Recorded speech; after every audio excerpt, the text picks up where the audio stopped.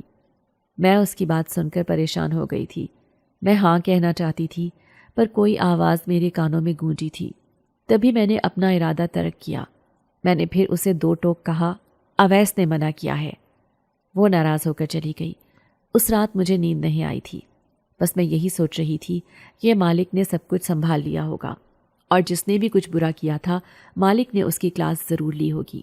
بس میں یہی سوچ رہی تھی۔ بلقیس بھی مجھ سے ناراض ہو گئی تھی۔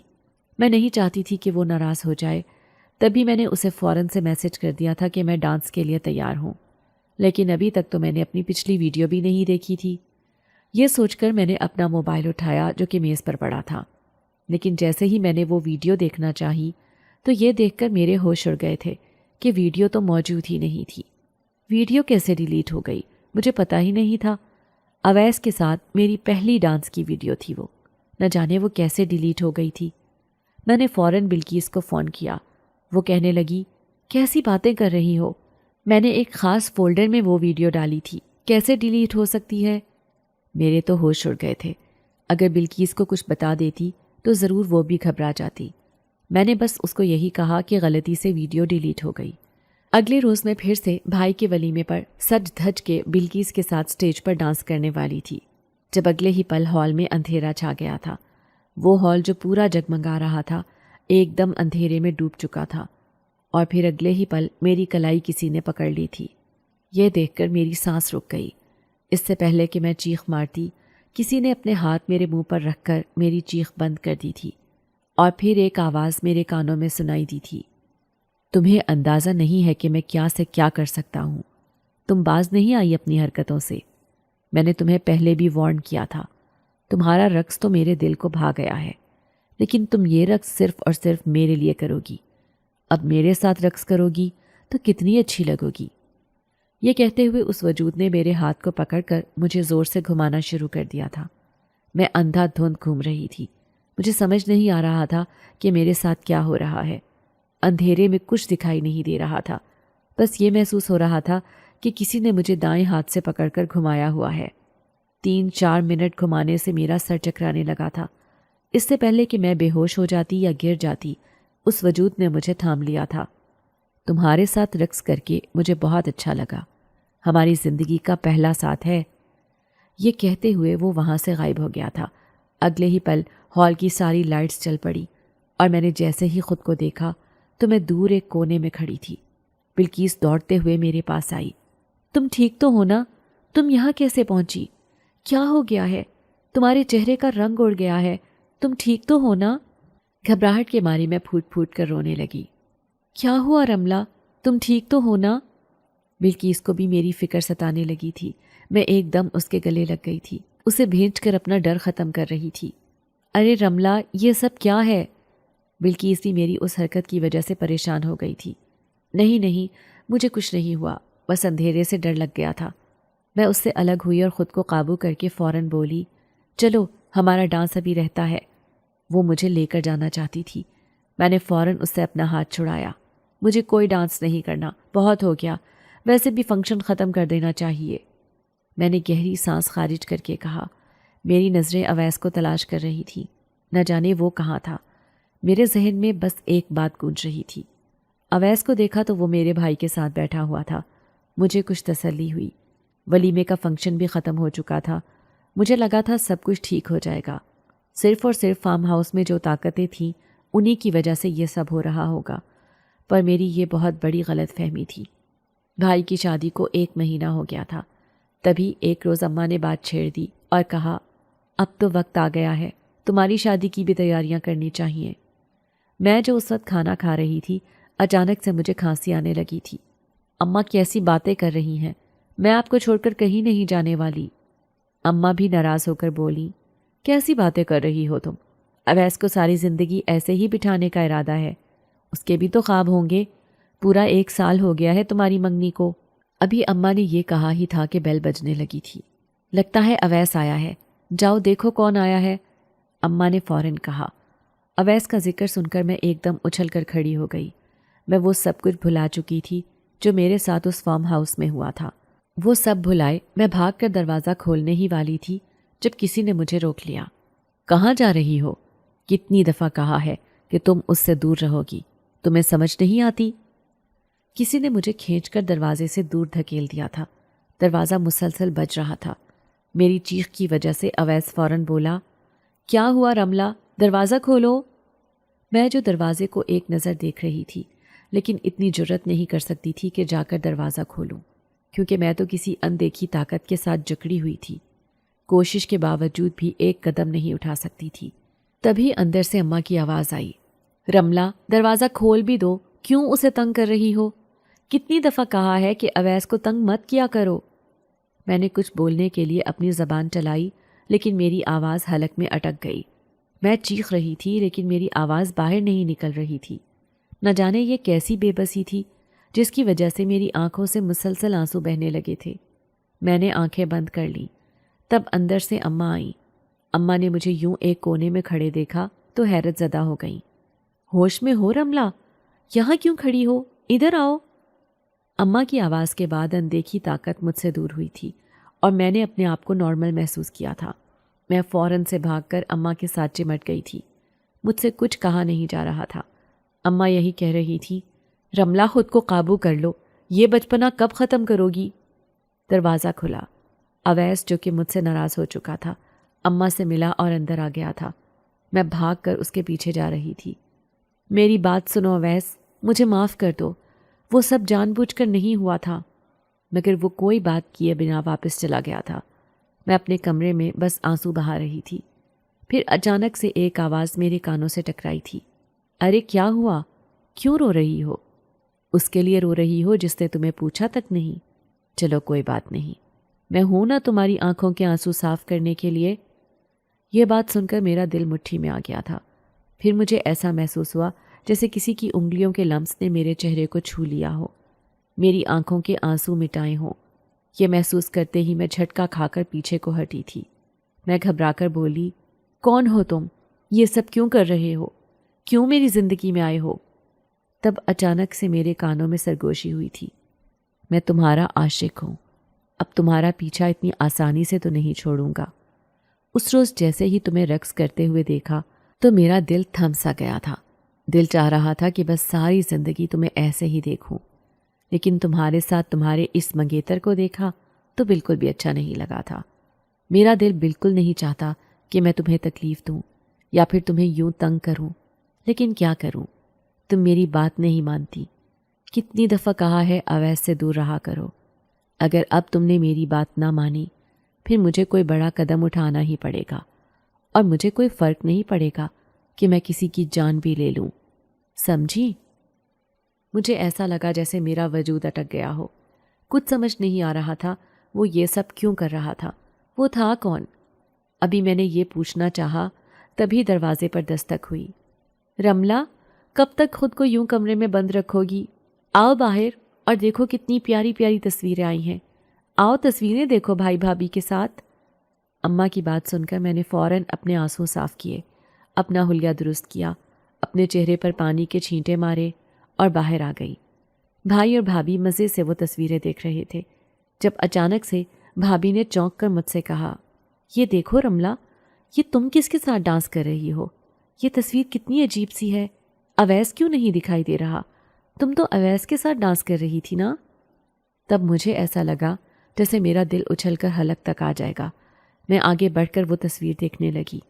یہ دیکھ کر تو میری روح تک کانپ گئی تھی، کیونکہ بالکل اندھیرا تھا، جبکہ وہاں میرا سفید وجود نظر آ رہا تھا، جس کے ساتھ ہی کسی وجود نے میرے ہاتھوں کو تھاما ہوا تھا، لیکن وہ وجود تصویر میں نہیں آیا تھا۔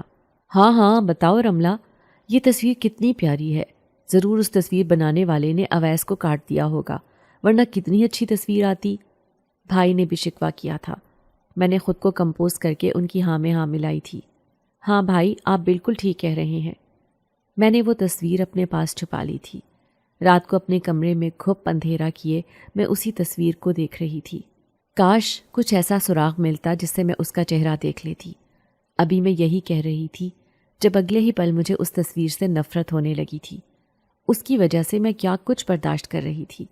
اویس مجھ سے ناراض ہو گیا تھا، اور یوں بنا کچھ سوچے سمجھے میں نے اس تصویر کے 2 ٹکڑے کرنے چاہے، لیکن اگلے ہی پل وہ تصویر میرے ہاتھوں سے کسی نے کھینچ لی تھی۔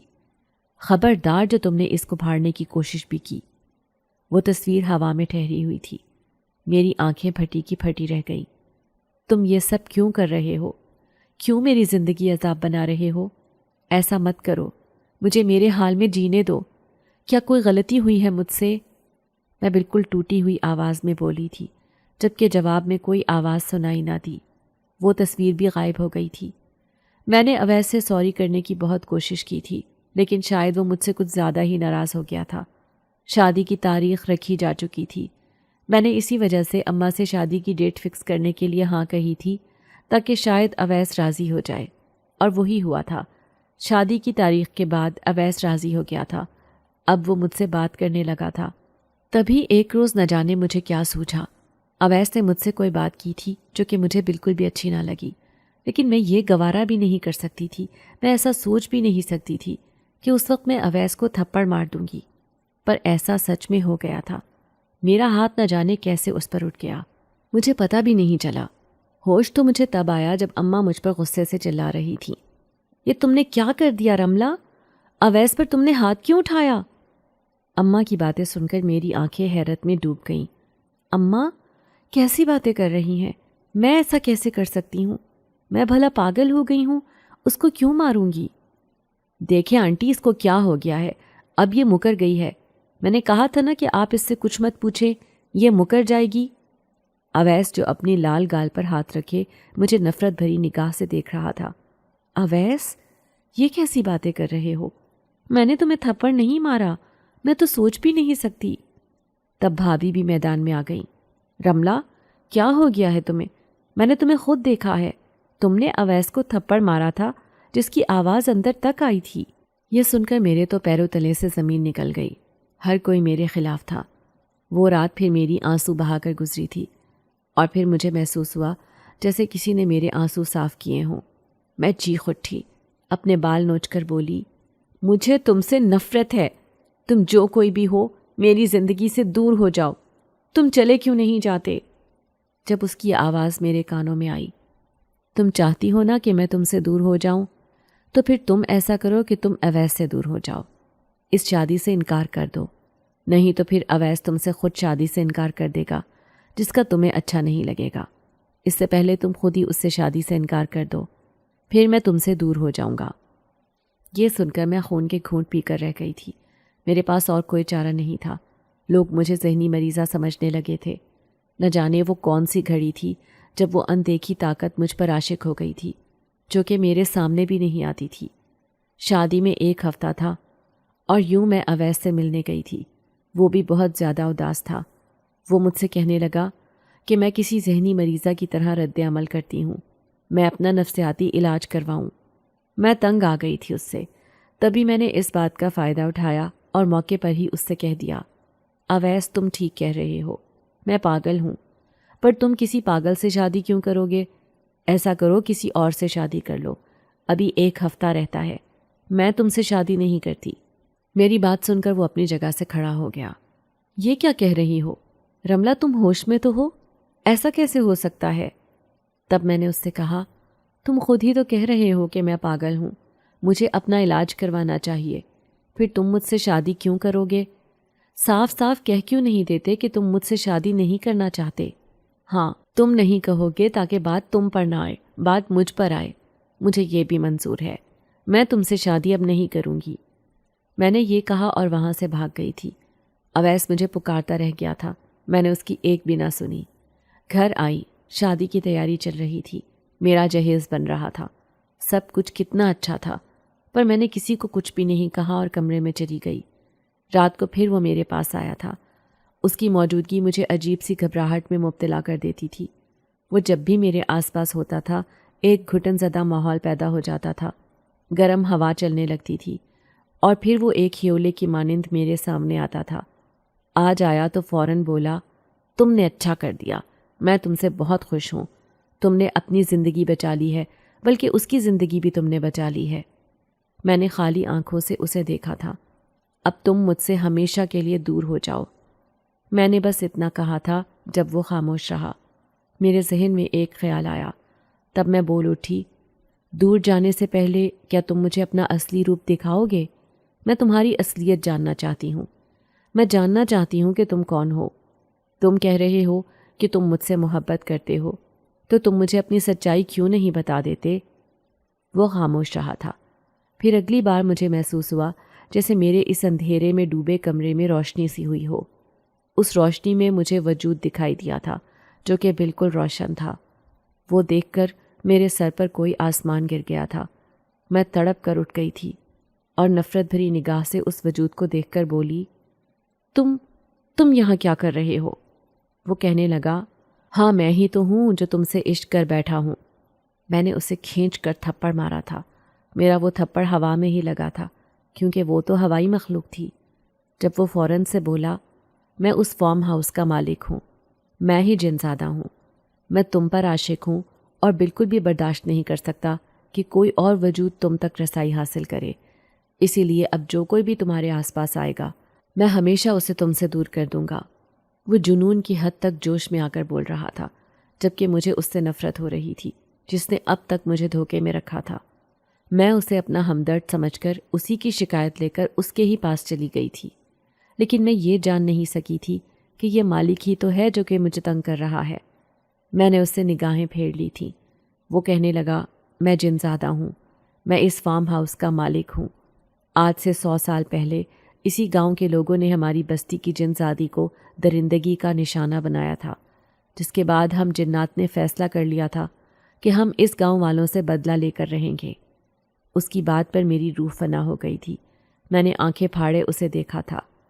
اس کا یہ مطلب ہے کہ جو لوگ کہتے ہیں کہ دلہن غائب ہو جاتی ہے، وہ سچ ہے؟ میری بات پر وہ مسکرا دیا جیسے اسے کوئی فرق نہ پڑا ہو، پھر بولا، ہاں سچ ہے، ورنہ مجھے کیا ضرورت ہے فارم ہاؤس بنانے کی؟ یہ فارم ہاؤس میں نے اسی لیے تو بنایا ہے تاکہ مصیبت کے مارے لوگ اس فارم ہاؤس میں کم بجٹ میں شادیاں کریں، اور یوں میں وہ ساری دلہنیں غائب کرتا رہوں گا۔ یہ ہم جنات کی ہی حرکت ہے، یہ صرف اور صرف بدلہ ہے۔ اس کی بات سن کر تو میری روح تک فنا ہو گئی تھی۔ میں نے اپنے آنسو صاف کیے اور پھر گھبرا کر بولی، اب تک تم نے کتنی دلہنوں کو غائب کیا ہے؟ تب وہ جنزادہ بولا، یہ میرا کام نہیں ہے، یہ تو میرے ساتھی کرتے ہیں۔ تقریباً 1000 تک دلہنیں تو ہوں گی جن کی شادیاں میرے فارم ہاؤس میں منعقد ہوئی تھیں۔ وہ غائب نہیں ہوئیں، وہ میرے پاس قید ہیں، اور نہ ہی ان کے ساتھ کچھ غلط ہوا ہے جو 100 سال پہلے جنزادی کے ساتھ ہوا تھا۔ ہم ایسے شیطان نہیں ہیں۔ وہ اپنی آرام والی زندگی جی رہی ہیں۔ میرے تو ہوش اڑ گئے تھے۔ مجھے خیال آیا کہ پھر میرے بھائی کی شادی پر ایسا کچھ کیوں نہیں ہوا۔ میں نے فوراً اس سے یہ سوال کیا کہ اچھا یہی بات ہے تو پھر تم نے میرے بھائی کی شادی میں ایسا کیوں نہیں کیا؟ میری بات پر وہ مسکرا دیا تھا۔ مسکرا کر وہ میرے قریب آنے لگا تھا۔ مجھے ایسا لگا جیسے میرا دل تیزی سے دھڑکا ہو۔ وہ میرے بے حد قریب آ کر بولا، میں ایسا کیوں کرتا؟ تم سے عشق جو کر بیٹھا، ورنہ مجھے کوئی مسئلہ نہ ہوتا تمہاری بھابھی کو غائب کروانے کا، لیکن جب سے تمہیں دیکھا ایسا لگا جیسے شاید اسی وجہ سے میں نے فارم ہاؤس بنایا ہو کہ کبھی مجھے کسی آدم زادی سے عشق ہو جائے گا۔ اس کی بات سن کر میرے رونگٹے کھڑے ہو گئے تھے۔ مجھے اس سے شدید نفرت تھی، پر میں اسے دور دھکیل نہ سکی کیونکہ وہ طاقتور تھا اور میں اس کے سامنے تو ایک چیونٹی کی مانند بھی نہیں تھی۔ میں نے اس سے نفرت کا اظہار کیا۔ تم نے بھی کچھ اچھا نہیں کیا، تم بہت برے ہو۔ پتہ ہے جن لڑکیوں کو تم نے غائب کیا ان کے گھر والوں پر کیا بیتی ہوگی، ان کے ایک دن کے شوہر پر کیا بیتی ہوگی۔ وہ سب ابھی تک اپنی بہنوں اور بیٹیوں کو یاد کرتے ہیں، کسی کو نہیں پتا کہ وہ کہاں گئی ہیں۔ تمہاری وجہ سے آج تک لوگ شادی نہیں کرتے اور نہ ہی تمہارے فارم ہاؤس میں قدم بھی رکھتے ہیں۔ میں بھی مجبوری کے تحت یہاں آئی تھی۔ تب وہ کہنے لگا، تم اتنی ہمدرد بن رہی ہو ان سب کی تو تم واپس ان سب کے چاہنے والوں کو ان کی بہنیں بیٹیاں دے سکتی ہو، تم ان دلہنوں کو ان کے گھر پہنچا سکتی ہو۔ میں فوراً سے گھبرا کر بولی، کیسے؟ وہ کہنے لگا، اس کے لیے تمہیں مجھ سے شادی کرنی ہوگی۔ اس کی بات سن کر میرا وجود کپ کپا اٹھا تھا۔ ایسا لگا جیسے میرے وجود میں سنسنی سی دوڑ گئی ہو۔ اتنا بڑا سودا میں آخر کیسے کر سکتی تھی؟ میں اویس کو بالکل دھوکہ نہیں دے سکتی تھی۔ میں یہی سوچ رہی تھی، پر نہ جانے اس نے میری سوچ کیسے پڑھ لی۔ میرے قریب آ کر بولا، کتنی دفعہ کہا ہے کہ اویس کی سوچیں بھی تمہارے دماغ میں نہیں ہونی چاہیے۔ میں چیخ کر بولی، بس کر دو، تم نے مجھے برباد کر کے رکھ دیا ہے۔ میں اویس سے محبت کرتی ہوں اور کرتی رہوں گی۔ تمہیں کیا لگتا ہے اس طرح ڈرا دھمکا کر تم مجھے اس سے دور کر دو گے؟ بالکل بھی نہیں، دفع ہو جاؤ یہاں سے۔ میں غصے سے چیخ چلا کر اپنے کمرے کی ہر چیز تہس نہس کر رہی تھی۔ اتنے میں دروازہ بجا۔ اماں دروازہ بجا رہی تھی۔ میں نے جلدی سے دروازہ کھولا اور اماں کی گلے لگ کر پھوٹ پھوٹ کر رونے لگی تھی۔ میں نے اماں کو ساری بات بتا دی تھی کہ میں نے اویس سے شادی کرنے سے انکار کر دیا ہے۔ اماں نے مجھ سے وجہ پوچھی تو میں نے اماں سے یہی کہا کہ اماں اس نے مجھے نفسیاتی کہا ہے، اس نے مجھے پاگل کہا ہے۔ وہ کہتا ہے اپنا علاج کروں، پر میں اپنا علاج کیوں کرواؤں؟ اماں مجھے دلاسا دینے لگی، فکر مت کرو، تم بالکل ٹھیک ہو، تم نے کچھ نہیں کیا۔ اس طرح وہ شادی کی تیاری جو عروج پر تھی فوراً سے ماند پڑ گئی تھی۔ شادی والا گھر جس میں اتنا ہلا گلا تھا اب بالکل بے رونق ہو گیا تھا۔ مجھے سمجھ نہیں آ رہا تھا میں کیا کروں۔ کیا یہ ساری سچائی اماں کو بتا دوں؟ تو اتنے میں ایک دن ایک عورت روتی ہوئی اماں کے پاس آئی، ارے رضیہ، غضب ہو گیا، غضب ہو گیا۔ اماں بھاگتے ہوئے نیچے گئی تھی، میں بھی اماں کے پیچھے تھی۔ کیا ہوا آنٹی، سب ٹھیک تو ہے نا؟ اماں نے بھی اس سے پوچھا۔ فرزانہ، سب کچھ ٹھیک تو ہے نا؟ تب فرزانہ آنٹی فوراً سے بولی، کچھ بھی ٹھیک نہیں ہے، میری ایک دن کی دلہن بیٹی غائب ہو گئی۔ تم لوگوں کی دیکھا دیکھی میں نے بھی اپنی بیٹی کی شادی اسی فارم ہاؤس میں رکھ دی تھی، لیکن میں کہاں جانتی تھی کہ میری بیٹی غائب ہو جائے گی۔ میری بچی کہاں گئی مجھے نہیں پتا۔ وہ بہت زیادہ رو رہی تھی، اپنا سر پیٹ رہی تھی۔ میں نے انہیں دلاسا دیا تھا، اماں بھی گھبرا گئی تھی، جبکہ مجھے پھر سے جنزادے سے نفرت ہونے لگی تھی۔ اماں کو بھی ایسا لگ رہا تھا جیسے میں دماغی مریضہ ہوں، تبھی میرے سامنے کبھی بھی وہ اویس کے متعلق کوئی بات نہیں کرتی تھی تاکہ میرا دماغ نہ خراب ہو جائے۔ اس روز میں اپنے کمرے میں بیٹھی یہی سوچ رہی تھی کہ بیچاری فرزانہ آنٹی پر کیا بیت رہی ہوگی۔ تب اگلے ہی پل پھر سے وہ آواز میرے کانوں میں آئی تھی، اگر چاہتی ہو تو ابھی بھی مدد کر سکتی ہو ان کی، ورنہ اسی طرح تمہاری بستی کی ساری لڑکیاں ہمارے پاس آ جائیں گی۔ ان کو واپس لانے کے لیے تمہیں بس اتنی سی قربانی دینی ہے کہ مجھ سے نکاح کر لینا ہے۔ یہ بات سن کر میں نے اپنی آنکھیں بند کر لی تھی، گہری سانس ہوا میں کھینچی تھی۔ میں تنگ آ چکی تھی۔ پھر اگلے روز اچانک سے اماں نے مجھے کہا، تیار ہو جاؤ، بھائی نے کہیں لے کر جانا ہے۔ میں بوکھلا کر کہنے لگی، اماں کہاں لے کر جانا ہے؟ اماں نے مجھے کچھ نہیں کہا، بس کہنے لگی شاپنگ پر لے کر جانا ہے۔ میں بھائی کے ساتھ بائک پر بیٹھ گئی تھی۔ نہ جانے بھائی مجھے کہاں لے کر جا رہے تھے۔ کچھ دیر بعد میں نے جیسے ہی سامنے دیکھا تو ایک آستانہ تھا۔ بھائی مجھے کہاں لے کر آئے ہیں؟ خیر تو ہے؟ کہیں نہیں، بس میں چاہتا ہوں کہ دم کروا لوں۔ پتہ ہے بچپن میں ہم دونوں کو اماں اسی پیر کے پاس لے کر آتی تھی اور دم کرواتی تھی، سب کچھ ٹھیک ہو جاتا تھا۔ یہ پیر بتا دے گا کہ تمہیں کس کی نظر لگی ہے۔ مجھے تو ایسا لگا جیسے میری جان نکل گئی ہو۔ میں نے کافی منع کیا لیکن بھائی نے میری ایک نہ سنی اور مجھے اندر لے گئے۔ وہ ایک عامل تھا جس کے پاس کافی رش تھا۔ جیسے ہی میری باری آئی تو میں بھائی کے ساتھ اندر آ گئی اور اس کے سامنے آ کر بیٹھ گئی۔ اس نے میرا دائیں ہاتھ دیکھا اور کچھ پڑھنے لگا تھا۔ کچھ دیر بعد اچانک سے اسے کھانسی آنے لگی تھی۔ وہ مجھے عجیب نظروں سے گھور رہا تھا، پھر کہنے لگا، بچی باہر چلی جاؤ، مجھے کچھ سچ تمہارے بھائی کو بتانا ہے۔ میں پریشانی کے ساتھ باہر نکل آئی۔ 10 منٹ کے بعد جیسے ہی بھائی باہر آئے وہ بہت زیادہ گھبرائے ہوئے تھے۔ کیا کہا اس نے؟ سب ٹھیک تو ہے نا؟ ارے سب ٹھیک ہے۔ یہ جو کچھ بھی تمہارے ساتھ ہو رہا ہے نا، پتہ ہے یہ کیوں ہو رہا ہے؟ یہ اسی وجہ سے ہو رہا ہے کیونکہ تم نے کھلم کھلا میری شادی پر ڈانس کیا تھا اور تمہیں کسی کی نظر لگ گئی۔ اس نے بس یہی کہا تھا، یہ لو یہ تعویذ ہے، اسے اپنے ہاتھ میں باندھ لو، یہ کبھی اترنا نہیں چاہیے، ٹھیک ہے؟ میرے بھائی نے وہ تعویذ میرے ہاتھ میں باندھ دیا تھا۔ اب وہ تعویذ میری کلائی میں بند کر رہتا تھا، جس کے بعد میں نے محسوس کیا تھا جیسے کچھ بوجھ سا ہلکا ہو گیا ہو، لیکن جو پیچھے چھوڑ کر آیا تھا وہ بہت آگے نکل چکا تھا۔ اویس نے اپنی کزن سے منگنی کر لی تھی، جبکہ میں وہ سچائی ابھی بھی اپنے گھر والوں سے نہیں کہہ پائی تھی کہ میرے ساتھ ہوا کیا تھا، کیونکہ پتہ نہیں میری سچائی پر کوئی یقین کرتا یا نہیں۔ ایک روز اچانک سے ایک خوفناک خواب آیا۔ وہ خواب دیکھتے ہی میرے ہوش اڑ گئے تھے۔ وہی طاقت، وہی روپ، وہی چہرہ میرے سامنے تھا جو درد سے تڑپ رہا تھا، بس یہی کہہ رہا تھا، اتارو اس دھاگے کو، کیوں دھاگا پہنا ہوا ہے؟ میں نے تمہیں کتنی دفعہ کہا ہے کہ ہمارے درمیان کچھ نہیں آنا چاہیے، اتار دو ورنہ میں تباہ ہو جاؤں گا۔ کیوں مجھے تباہ کرنا چاہتی ہو؟ مجھے تو تم سے عشق ہے۔ یہ خواب دیکھتے ہوئے ایک چیخ کے ساتھ میں اٹھ گئی تھی۔ میری چیخ اتنی اونچی تھی کہ اماں اپنے کمرے میں سن کر فوراً سے میرے پاس آ گئیں۔ میری بچی کچھ نہیں ہوا، سب ٹھیک ہو جائے گا، فکر مت کرو، سب ٹھیک ہو جائے گا۔ اماں مجھے دلاسا دینے لگی۔ میں ابھی بھی اتنی خوفزدہ تھی کہ اب ماں میرے ساتھ ہی سوتی تھی، لیکن اس خواب نے میری جان نہیں چھوڑی تھی۔ روزانہ وہ خواب میرے ہوش اڑا دیا کرتا تھا۔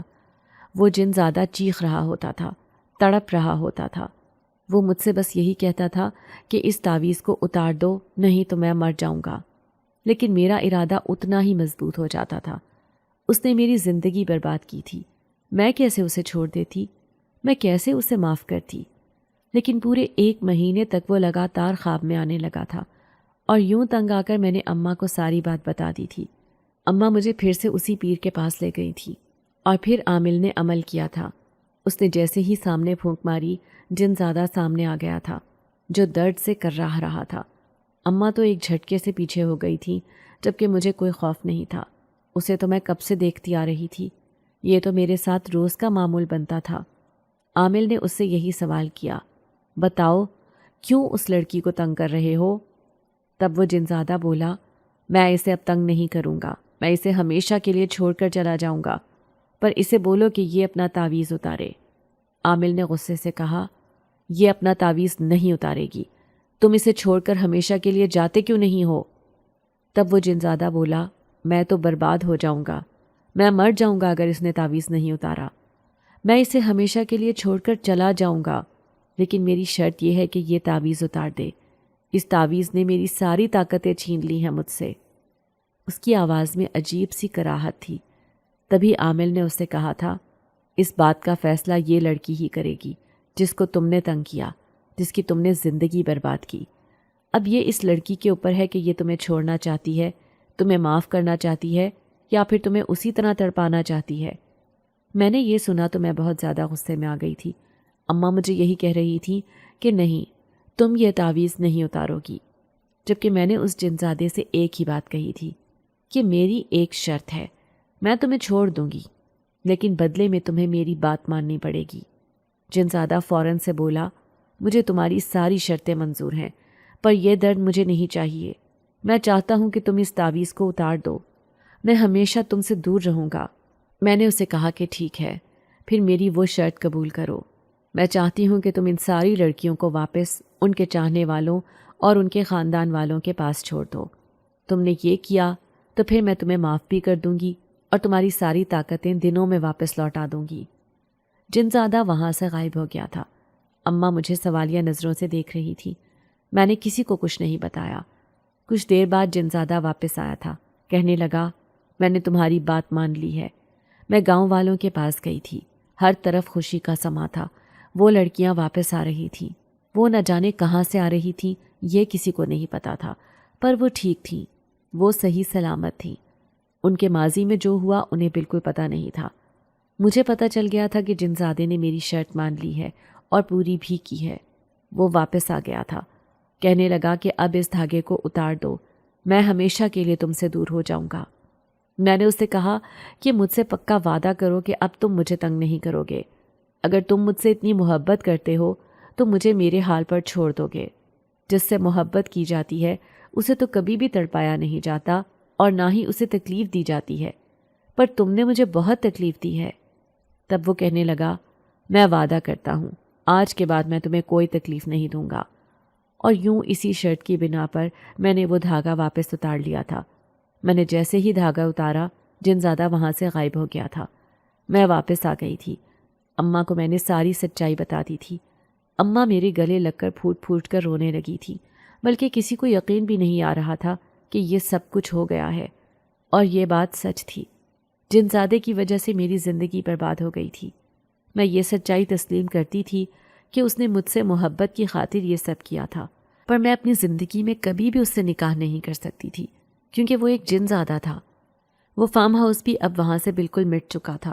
اماں نے یہ سچائی اندر ہی اندر چھپائی تھی اور غصے سے کہا تھا کہ کسی کو بھی اس سچائی کا پتہ نہ چلے، لیکن اداسی نے میرے دل میں ڈیرے ڈال لیے تھے۔ میں جب یہ سوچتی تھی کہ میری وہ محبت جو مجھے اویس سے ہوئی تھی اب کسی اور کا نصیب ہے، ہمارا ساتھ ہمارے نصیب میں نہیں تھا، تو مجھے بہت تکلیف ہوتی تھی۔